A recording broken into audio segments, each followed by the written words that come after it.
Katherine, welcome to the Live the Width of Your Life podcast. I'm so excited that you're here with me today. It is amazing to be with you. Thank you for the invite. Of course, there's so much for us to cover. And as we were talking, of course, before we even hit record, it's so interesting because I get so excited to be able to say, no, we have to save this because there are so many interesting synergies in between your experience and mine. But I want to cover all the things that you're doing. But the interesting part that maybe we could start with is that both you and I started in corporate, started in banking. And so you had this incredible, successful corporate career. Tell me a little bit about what you were doing in corporate and for how long were you there? Okay, so we're starting out in the material world, are we? We are a little bit, yes. Yeah, what I call the extractive and performative world that as humans we've built over several hundred years, thousands of years. So I've been a bank CEO twice, once leading a bank in the Caribbean across 19 countries. My last official corporate job was the CEO of a bank called Home Equity Bank. It's a bank that serves aging Canadians and offered a unique product that helped unlock the savings embedded in their home to be able to help them live a better aging life. And it's not abnormal at midlife when we retire, which I don't care for that word.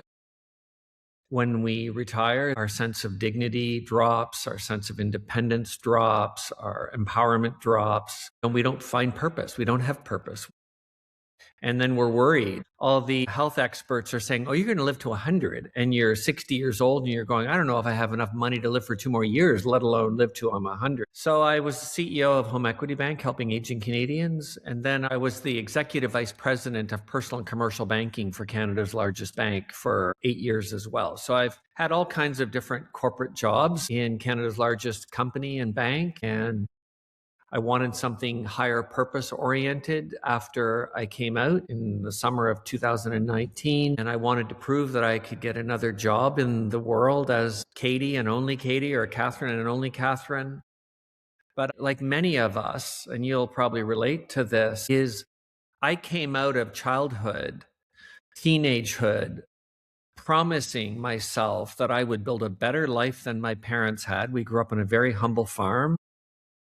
I promised myself I was going to prove to my teachers that I was smart enough to have a meaningful career. And between those things, I went on a pathway in the corporate world to take every job I could to prove I was smart enough and capable enough and to create a better life than my parents had. And I'm an older human being. I'm in midlife, well in midlife now at 60 years old. And I stayed in the corporate world for 40 years. And I did every banking job you can think of, from risk management to operations to sales and distribution to human resources. If I sensed that you didn't think I knew how to do it, I was going to prove to you that I could do it. Did you have a recognition or a moment where you realized that you are enough and you don't need to prove anything any longer? Well, those recognitions of self-love, that journey to self-love, is not a transaction. It's a journey. So when I think of moment of recognition, I think, oh, light bulb moment.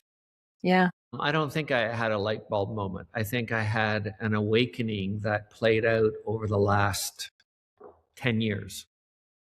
Did you come out first and then have the awakening? Or did the awakening happen and then you felt like you could? Yeah, it's so funny. I'm just still sitting with the moment word. There's been many moments in my awakening, and I think there's many moments in everybody's awakening. And at Sincerely, and we'll talk later about Sincerely, the platform that I've launched, there's a model that I call the coherence model. It is the journey to being coherent between our essence, our physical body, and our inherited self, and our lived experience self. And I think now finally I'm at this place of coherence, living from my essence or soul. Yet the journey to get here had multiple moments of what I would call collapse. And that ultimately result in awakening. One of the more meaningful ones is I led the restructuring of a bank in the Caribbean after the financial crisis. And I had this belief that all the answers of the world were in leadership and senior management. And if I got there, I would be enlightened. Yes, exactly. And then I get there and I'm leading this restructuring and seeing the short-term decisions that leaders had made to lend money to people in developing countries that wouldn't have the money to repay the debt over the medium to long term. And following the financial crisis, everything collapsed. And the US saw this with the housing crisis in the US after the financial crisis.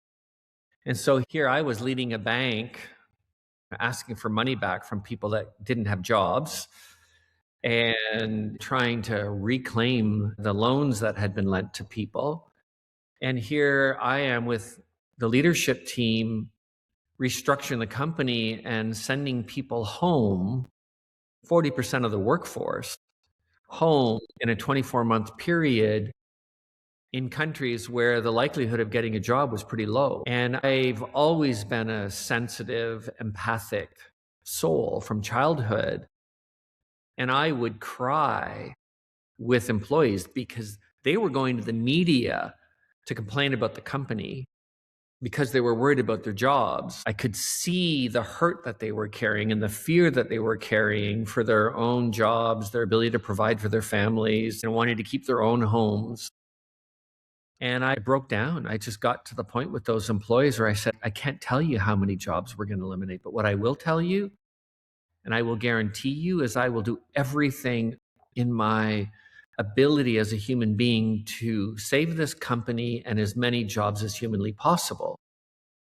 And it broke my heart. It was a soul crushing experience. I don't think you can crush a soul. Yeah. I think our souls are all love and all complete.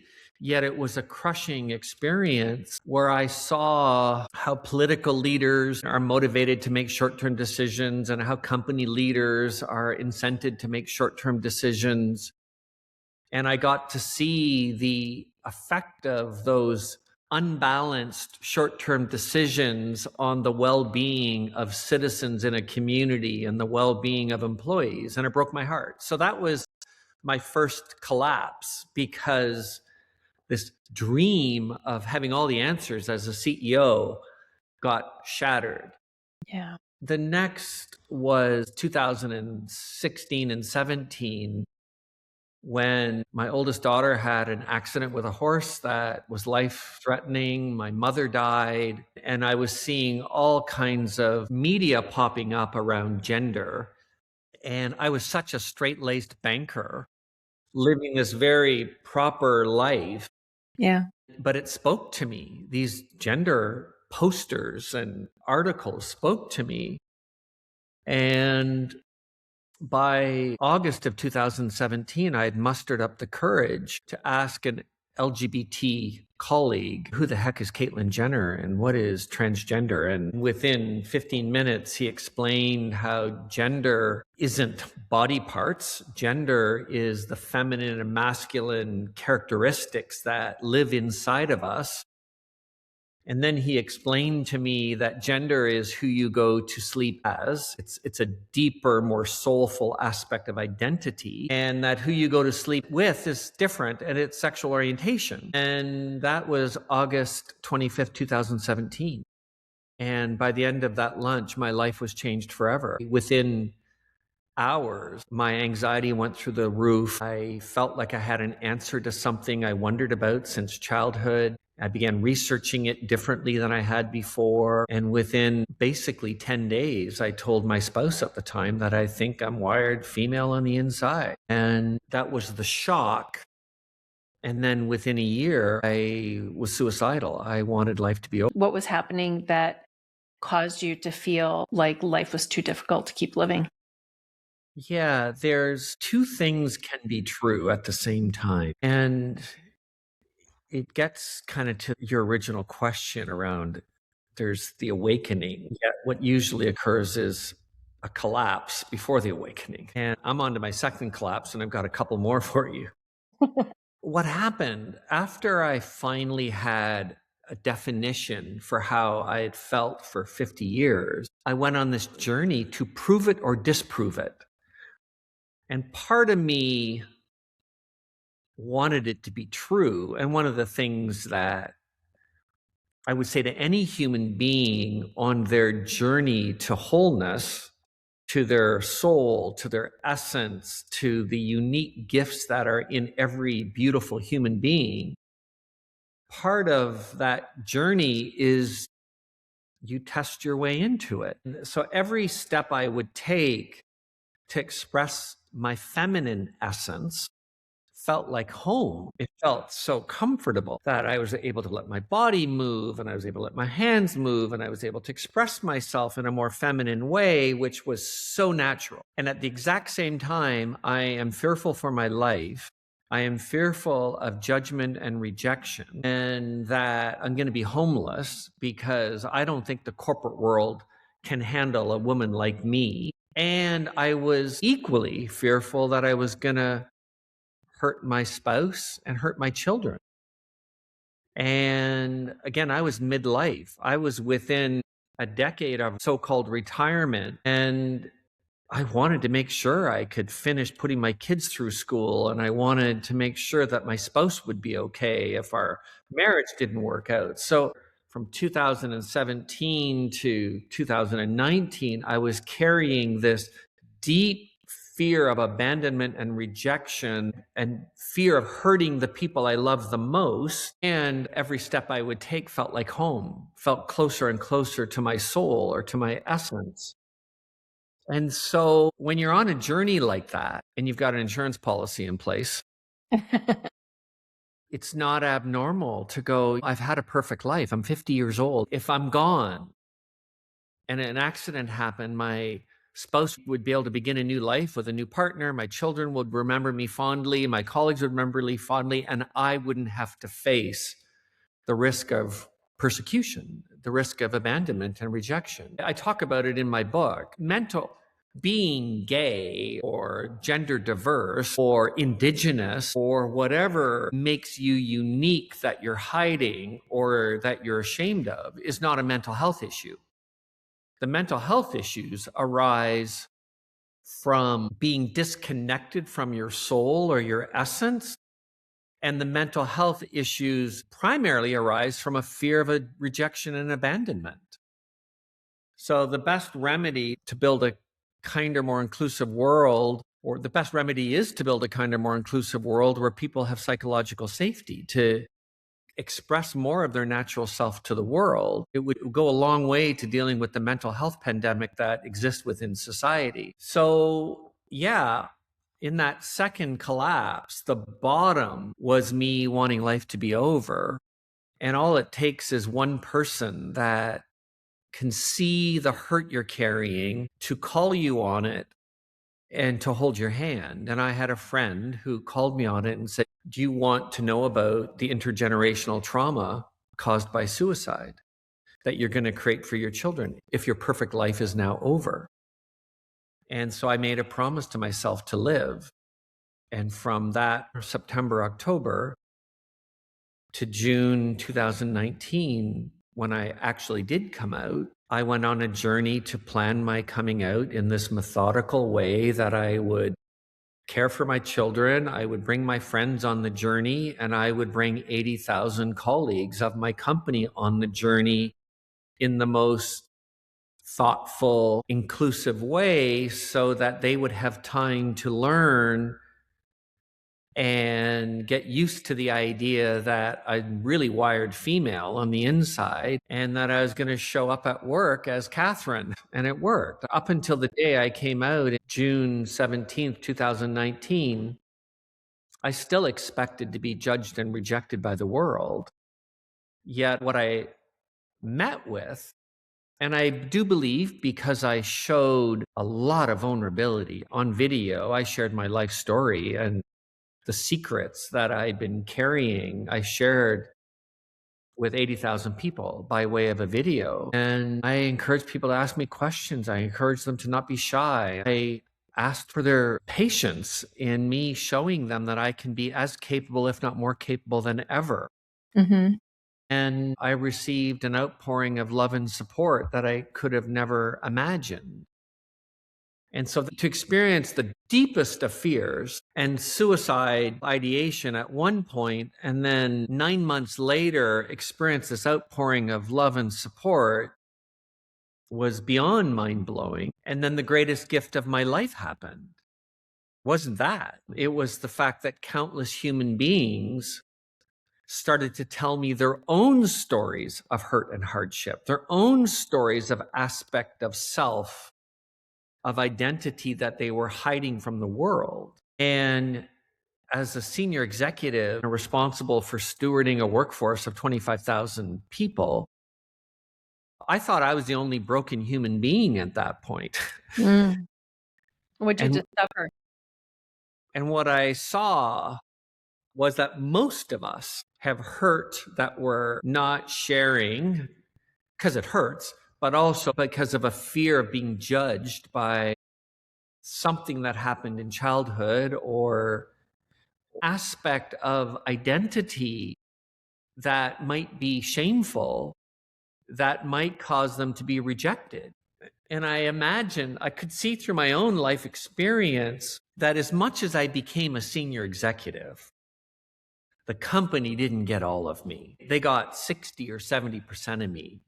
They didn't get all of my creativity. They didn't get all of my love. They didn't get all of my intuitive abilities. And I spent a lot of time being an empath and a highly sensitive person, reading the room and being a chameleon. And I could see for me that as much as I was senior and I performed, the company was missing out on a lot of my ability. And I could now see the same across almost everybody in the workforce. And I go, oh my goodness, could you imagine a world where it's okay to talk about hurt and hardship? And could you imagine a world where you get to express at work all of your intellectual and all of your creative and emotional capacity and potential in pursuit of a purpose of making a difference in the lives of communities or society or the planet? And my mind went, oh my God, we are missing out on so much human potential. And so I could no longer, this was a big moment. Yeah. This is probably the biggest moment of awakening in my life. And I go, oh my goodness, there is so much human potential available to us if we build a world not based on survival and fear and ego and power and hierarchy, if we build a society and a world that is more regenerative and more coherent, where people can live more from their natural gifts and ability, and where we lead from a place of kindness and curiosity and listening to understand and less hierarchy and wanting perspectives from all angles on the problem or the mission. I remember a year after I came out, as I reflected on all of this, going to one of the board members of Canada's largest company, and I go, there's a whole other way of leading and being in this world available to us. And I think we're getting near the end of exploiting our planet. And I think the level of social fracture and economic divide is getting near the end. I go, I think there's an evolved way. And the board member says, yeah, I think you're right. And she said, yet the power of the system that you just grew up in is so entrenched that it's going to be really difficult for you. It's going to take a lot to do what you're describing. And I stayed in that job for 3 more years and became a very different kind of leader, a much more compassionate, heart-centered, what I call higher purpose-oriented leader. And we went on to achieve record results, holistic results, customer, community, employee, business, like financial, and it worked. And I go, whoa. And then my next collapse happened, where I left that company after 37 and a half years because I wanted another chance in the world to be Katherine and all of Katherine, to be chosen as a senior leader as a woman, not somebody that grew up in a man's world and became a senior leader. And that's what I went on to Home Equity Bank. But that second collapse after I left Canada's largest bank was actually deeper and more difficult than the collapse around my gender that I experienced in 2018 and 19. And now 2022. By then, my partner and I chose to separate. I was divorced. My 4 children had grown up and left home. I just chose to leave a work family that loved me and supported me during my coming out, that I had spent 37 years with. And I hadn't grieved my coming out. I hadn't grieved the countless stories people told me. And I hadn't grieved and healed from my most fundamental childhood fear or trauma, which was not just a fear of abandoning and abandonment, it was a fear of being alone. And so for the first time in my life, I got to be alone. And that was the third collapse, was the divine, the universe orchestrated it. And I felt it coming. I go, you're not going to do this to me, are you? I just went through this corporate collapse, this gender collapse and reemergence. And now here I am. I'm going to leave the corporate world without a partner at home, with kids no longer at home. And you're going to let me sit with myself. And I sat with myself in solitude, solo, for 18 months, grieving, learning to meditate, learning to be with self, and learning to find my deeper self, my essence. And that third collapse was the deepest, hardest, and the most important and liberating experience of my life, because I found my soul. And it allowed me the space to fully go back to my inner child and my childhood, and yes, grieve the hurts that I experienced in my childhood. My parents were loving people. They, just like many people, they ran a farm. My mother was very loving, and then she would disappear for hours on end to go to the farm. And I experienced deep love and then a vacancy, a deep love and a vacancy. And then I also grew up in a lot of anxiety because they brought post-war trauma from the Second World War to our home. So I was experiencing deep love, nothing, aloneness, and constant anxiety. So I became this hypersensitive person that didn't like to be left alone. But on the other side, what that time gave me was an ability to go back to who was I before I adapted to fit into my family structure, before I adapted to fit into my school, before I adapted to fit into the friend group, before I adapted to fit into the corporate world. Who was I? And what I discovered was that the identity of a title and a company and money and the street you live on and the number of kids you have was not the real me. That was my lived experience self. But what was sitting underneath it was this 2-year-old that was fiercely curious and asking why about everything, trying to make meaning in the world and put puzzles together in her mind.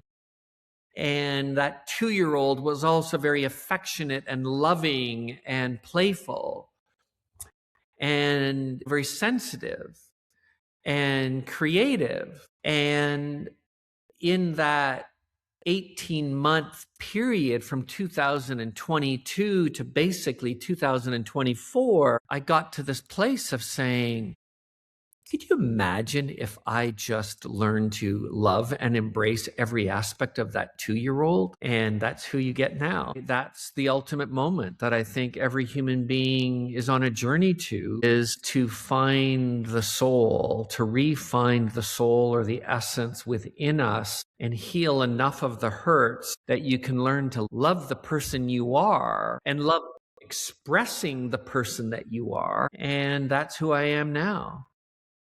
That's who I always was. I just lost her for a while.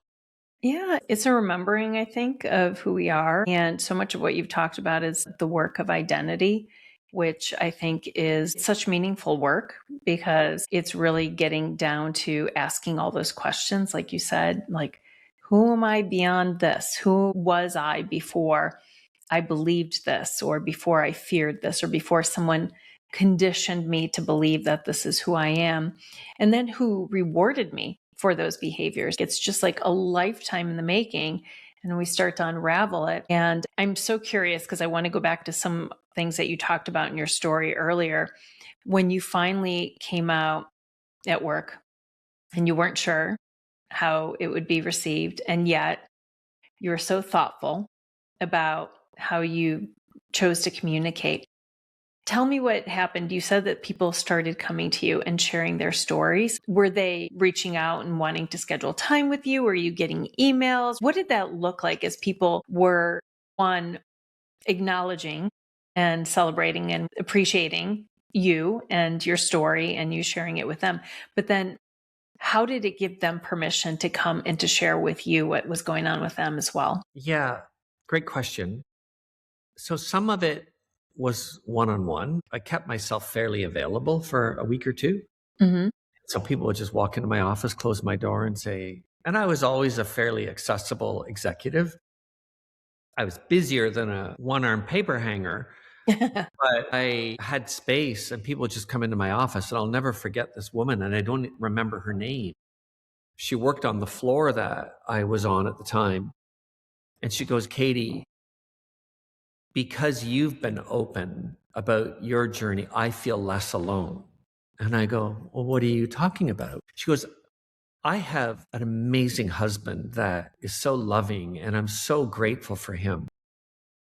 Yet every day I think about the emotional and physical abuse of my first husband. I've learned a lot about living in a woman's world and how her story is not that uncommon. And I was just stopped dead in my tracks going, whoa, because I shared my gender story, you feel less alone as a woman that was abused by your first spouse? Like, I didn't see them as the same. Yet it is, in essence, it's the same, because she could tell that I had been hurting, that I had been hiding, and that I had been hurting. And because I was so vulnerable in the way that I communicated it, she just felt she's not the only one that's hurting. There's others hurting. And so that moved me deeply. Then I ended up working before remote work. After I came out, 2 weeks later, I was still living in a man's world at the time. So I worked remote for a couple of months through July and August. And I promised myself that I was going to return every email I got from people in the company and beyond. And I noticed a trend. About 2/3 of the emails were, you're courageous and you're brave. And I didn't like those emails because I go, like, this isn't fun. Like, I wouldn't wish my journey on any human being because of the darkness and the fears that I faced. Because we romanticize the word courage and bravery, when in reality, what courage and bravery really means, it's not about moving forward in the absence of fear. It's about moving forward towards what calls you in the presence of profound fear. And so about 2/3 of the emails were about courage and bravery. And then about 1/3 were long emails. More junior employee who grew up in India says, Katie, I've never told anybody this in my life. My best friend in teenage life back in India told me he was attracted to boys. I didn't know what to do with it. So I ostracized him. And then 5 years later, he was put into an arranged marriage. And within 12 months, he took his life. He died by suicide. And he goes, I've carried the guilt of ostracizing my best friend. And you're the first person I felt safe to tell it to. And because you're claiming your truth, your wholeness, I hope people like my best friend live. I hope less people take their life. And I hope the world becomes kinder. And I got an email from a woman that grew up in the Caribbean. At the time, there were countries that would stone people if they found out you were gay. And she talked about her uncle who was gay, yet never came out publicly, moved to Canada, lived gay secretly. And she shared 3 or 4 examples of like this. And she goes, because of you, I hope that the people I've referenced in my note here get to live more freely in the world for being the beautiful human beings that they are. And so there were men telling me stories that they've never spoken in the workplace, cute stories like, I like fashion and shopping more than my female spouse does. And I would never tell a man at work that I like decorating and fashion more than my female spouse does, because I'd get bullied by the guys that I work with. To men telling me stories of watching their sibling die in childhood and how that death and that loss was still with them. To a man telling me that his mother died by suicide when he was 24 and how growing up with her mental health challenges really shaped him. The blonde female executive colleague that tells you that she's the one that packed the car in teenagehood to get mom away from an abusive relationship. And so all of these stories came out to me either one-on-one or by email. And then kind of probably after my video went out on the 17th of June, I stayed away from meetings because I didn't want attention. Right. I went to my first leadership conference for somebody on my team. There was about 5,000 leaders on my team at the company. And there was a conference happening that week. And I was invited to go to the conference to do a talk. Well, now my news is out. I'm still showing up in the man's world, but they had all seen a photo. In the video, I showed a photo of what I would look like. And so I went to this conference to be one of the keynote speakers. And we had security guards hired at the company because we didn't know what would happen. Wow. You don't have to go far to see horror stories around how different races or different cultures or different people from the LGBT community can be persecuted. And so the security guy is waiting for me. And we're outside the conference room. There's 600 leaders in the room. And it was one of my team members that was leading the conference. And I built up the courage and I opened the door and I extended the back of the auditorium. And the gentleman's name is Matt. Matt was leading the meeting and he shifted to begin introducing me. And all heads turned to me in the rooms at the back. Oh, gosh. And then they stood up and they started applauding. And I'm gushing in tears and trying to meander my way to the front. And they kept standing and hugging me. And I go, I came out to be me. I came out to save my life. I came out to be around for my children for the next 50 years. I chose to live. This is an important thing about personal crisis. Hope is a powerful tool. Mm-hmm. I don't think it keeps you, but it gives you reason to be. And my reason to be was, one, to keep my job, to provide for my kids' education. And the other reason to be was, I said, I'd like to be around for another 50 years for my kids. I'm not going to take my life. As I said earlier, eventually I found self-love. And so I was embarrassed. I was embarrassed by the outpouring of applause when I had zero desire to get that kind of attention. And yet I think the most important message of all of this that I saw at scale was two things. At scale, most of us, if not all of us, either have hurt or hardship or aspects of essence, deeper identity, true identity, that we're hiding from the world, that we're conditioned out of us, as you talked about, that is causing us to be less aligned and less healthy. And then the other thing that I saw at scale was the profound level of love and kindness that exists in humanity. And yes, every one of us can go to survival mode, fear mode, ego. You need an identity to survive in this physical world. Yet you don't need to live from ego all the time, or from survival, or from fear all the time. And I got to see a level of heart opening and love and kindness in humanity at scale across 80,000 people that blew me away and just opened my heart and opened my mind to this more regenerative, more coherent way of being as human beings that's available to us when we learn to calm our nervous systems and shift from anxiety or fear, Yeah. kindness to curiosity to presence, Mm-hmm. to elegance and to harmony. And I feel like the luckiest human being on the planet for the lived experiences that I've had. And that's the hero's journey, isn't it? Like we go through all of this, and then if we get it right, we then become the guide to help others.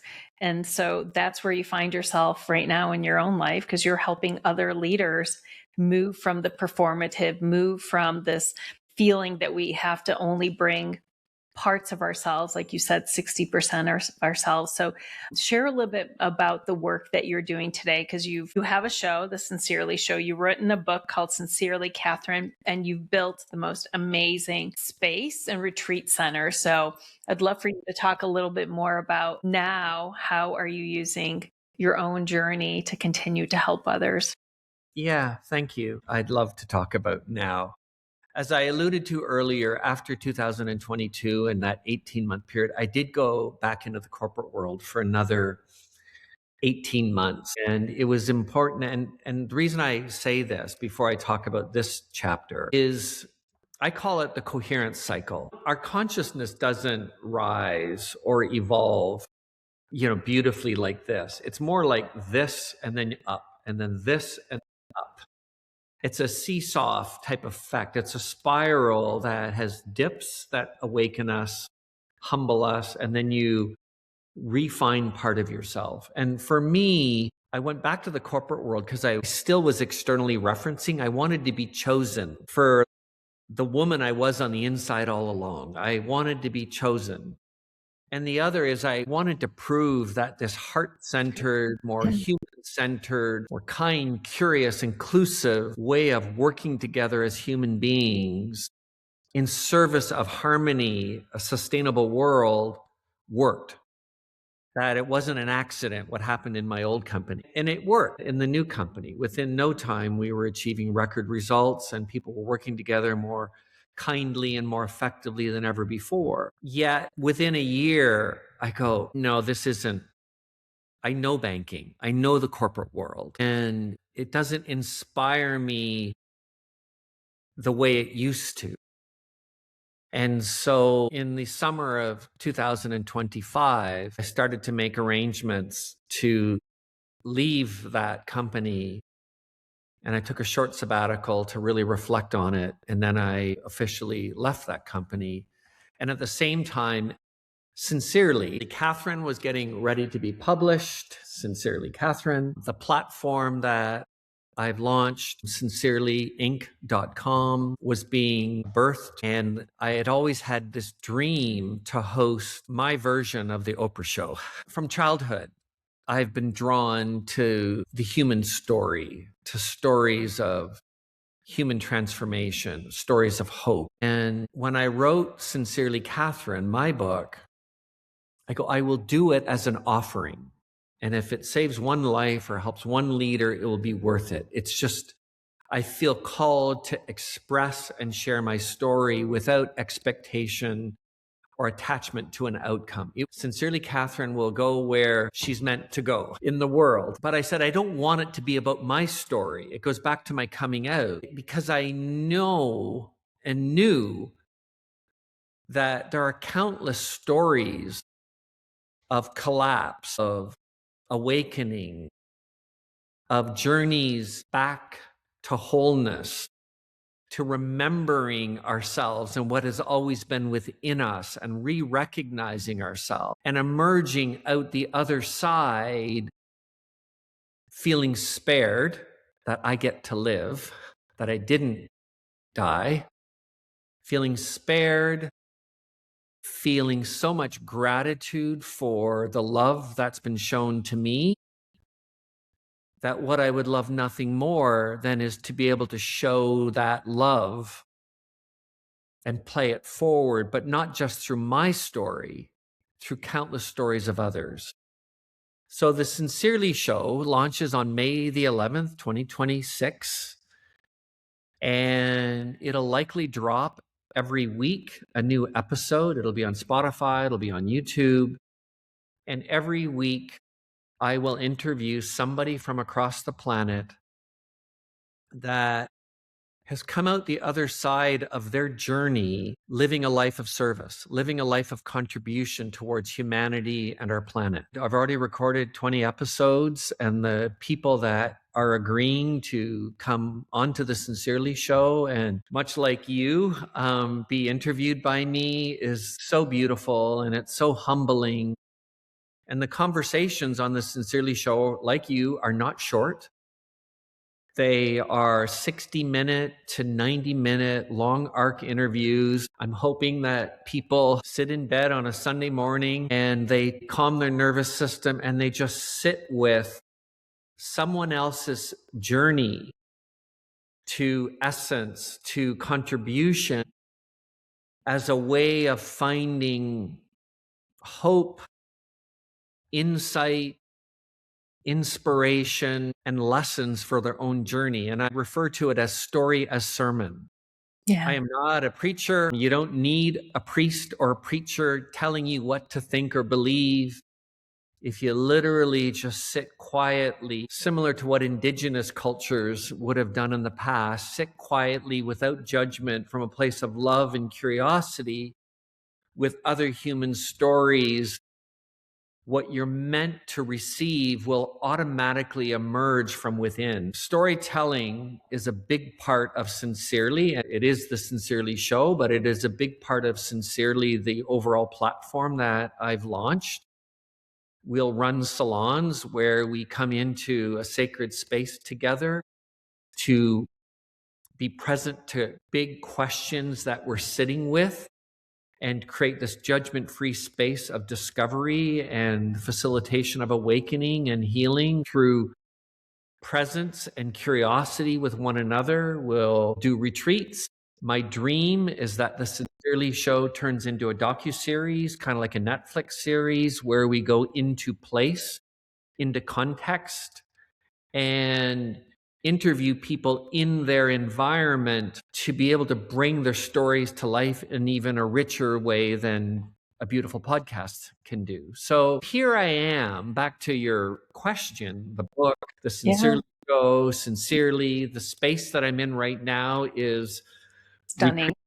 retreat space and gallery space at my home. My home's name is Maison Millefleur.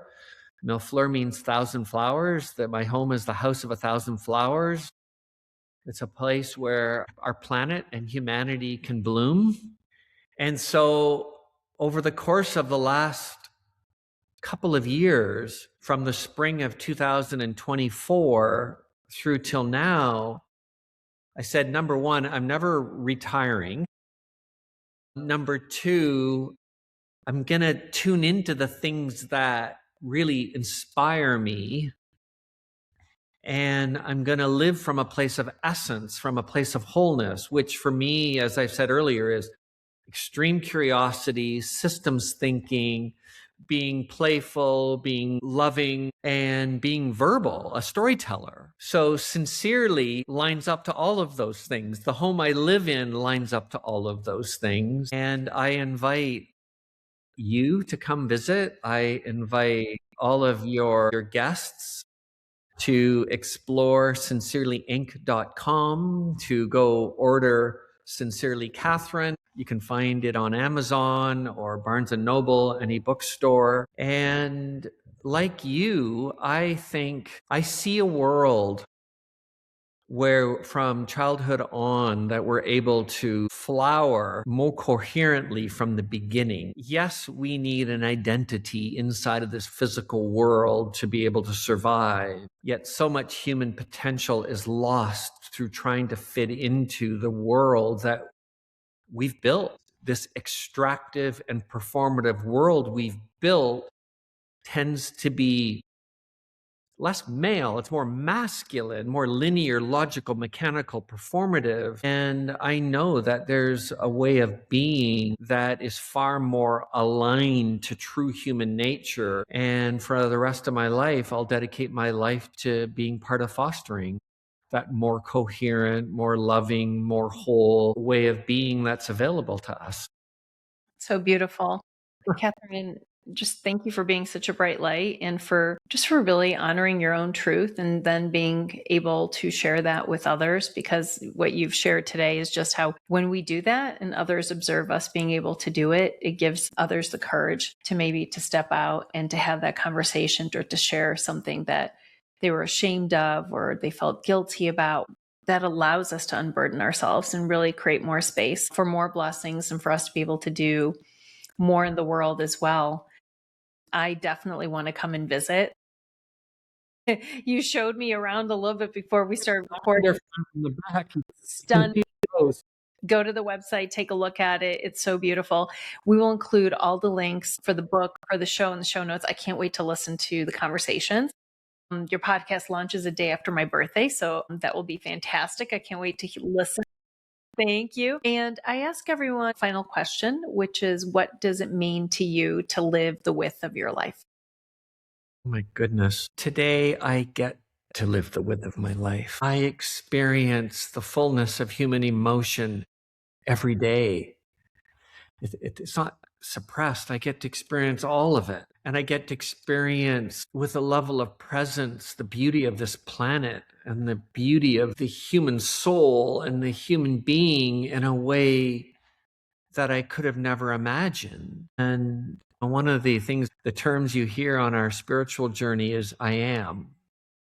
Amness, or to be, capital B.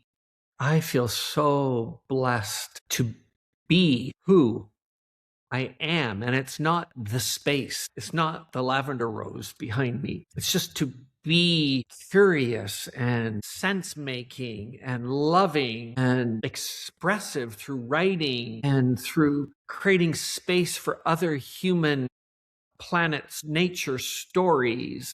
That's the greatest gift. It's not even, it's width, it's wide, it's deep, it's 5-dimensional, it's 12 dimensions. I feel so blessed to have met you, to see what you're doing in the world. And I feel so blessed to just be, to be able to be and express all of me in my I amness. And I wish that for every human being. I wish for a level of self-love and self-expression and homeness that is available for every human being. And if my small part in that is my story or helping create a platform for other people's stories that contribute to the awakening that's available in every one of us, I'll do that for the rest of my life.